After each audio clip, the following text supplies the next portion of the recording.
देशभरात 76व्या प्रजासत्ताक दिन उत्साहात साजरा। मुंबईतील शिवाजी पार्कात मुख्यमंत्री राज्यपालांच्या उपस्थितीत राष्ट्रध्वजवंदन आणि संचलन, तर वर्षा निवासस्थानी मुख्यमंत्र्यांच्या हस्ते ध्वजवंदन। राष्ट्रीय युद्ध स्मारकावरून वीर योद्ध्यांना अभिवादन। पंतप्रधान नरेंद्र मोदी आणि संरक्षण मंत्री राजनाथ सिंह यांच्याकडून पुष्पचक्र अर्पण करत शहीदांना आदरांजली। यंदाच्या प्रजासत्ताक दिन परेडमध्ये संस्कृती लष्करी सामर्थ्याचं दर्शन। भारतीय हवाई दलाच्या हेलिकॉप्टरद्वारे आकाशात नेत्रदीपक हवाई प्रदर्शन। कर्तव्य पथावरील यंदाच्या परेडमध्ये 18 लष्करी तुकड्या आणि 15 बँड पथकांचा सहभाग।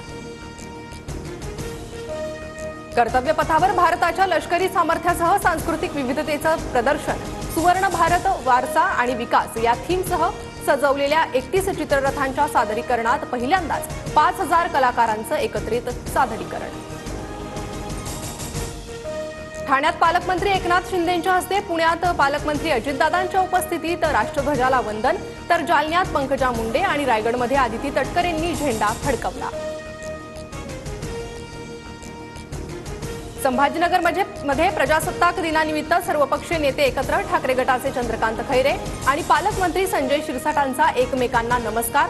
मात्र खैरे आणि संदीपान भुमरेंनी एकमेकांशी बोलणंही टाळलं। संभाजीनगरमध्ये चंद्रकांत खैरेंचा संजय शिरसाटांना कानमंत्र, मी ज्येष्ठ कानमंत्र द्यावा लागतो, खैरेंची प्रतिक्रिया। तर छोडो कल की बात पुरानी, नए दौर से मिलके लिखेंगे नई कहानी, शिरसाटांचं खैरेंना सूचक वक्तव्य। महायुतीत पालकमंत्री पदाबाबत नरहरी झिरवाळांचा नाराजीचा सूर। गरीबाला गरीब जिल्ह्याचं पालकमंत्रीपद दिलं, वरिष्ठांना जाब विचारणार। हिंगोलीच्या पालकमंत्री पदावरून झिरवाळांची मनातील खदखद समोर। पालकमंत्री पदाबाबत योग्य वेळी योग्य ठिकाणी व्यक्त होणार, अजितदादांसोबत याविषयी चर्चा। श्रद्धा आणि सबुरी ठेवण्याचा निर्णय मी घेतलाय, लांबच्या जिल्ह्याचं पालकत्वावर मंत्री मुश्रीफांची नाराजी।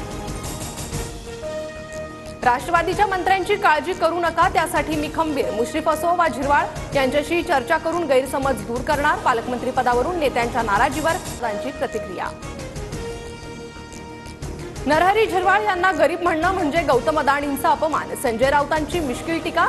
शरद पवारांच्या पाठीत खंजीर खुपसला हे गरीबाचं लक्षण नाही, राऊतांचा झिरवाळांना सवाल। उद्धव ठाकरेंच्या शिवसेनेचे मुखपत्र असणाऱ्या सामनातून आणीबाणीचं समर्थन। इंदिरा गांधींना खलनायिका ठरवणारा इमर्जन्सी चित्रपट बॉक्स ऑफिसवर कोसळला, हीच इंदिरा गांधींची ताकद। सामनाच्या रोखठोकमधून अभिनेत्री कंगना रनौतवर टीका। राज्यात गुइलेन बॅरी सिंड्रोमचा पहिला बळी। पुण्यात आजाराची लागण, सोलापुरात उपचारादरम्यान मृत्यू। पुण्यातील 73 रुग्णांपैकी 14 रुग्ण व्हेंटिलेटर सपोर्टवर। मुंबईतही रुग्णसंख्येत वाढ। कोस्टल रोड उद्यापासून पूर्ण क्षमतेनं मुंबईकरांसाठी खुला होणार। प्रजासत्ताक दिनी कोस्टल रोडचं मुख्यमंत्र्यांच्या हस्ते लोकार्पण। मरीन ड्राईव्ह ते वांद्रे अंतर केवळ 15 मिनिटात पार करता येणार। पोलीस असाल तर माझे बाप झालात की देव झालात। छत्रपती संभाजीनगरमध्ये व्हीआयपी गाडी चालकाची मुजोरी। माझ्या नादी लागू नको म्हणत पोलिसांना शिवीगाळ। खाकी वर्दी उतरवण्याची दिली धमकी। वाल्मिक कराडला बीड जिल्हा रुग्णालयातून डिस्चार्ज। 2 दिवसांच्या उपचारानंतर कराडची जिल्हा कारागृहात रवानगी। मराठा आरक्षणासाठी मनोज जरांगेंचं पुन्हा उपोषण सुरू। अंबडचे तहसीलदार विजय चव्हाण यांच्याकडून जरांगेंना उपोषण मागे घेण्याची विनंती। जरांगे मात्र ठाम। पुणे मेट्रो सेवेच्या वेळेत वाढ। रात्री 11 वाजेपर्यंत पुण्यात मेट्रो धावणार। प्रवाशांचा वाढता प्रतिसाद पाहता मेट्रो सेवा 1 तास वाढवली। पुणेकरांना 6 ते 11 वाजेपर्यंत करता येणार मेट्रो प्रवास।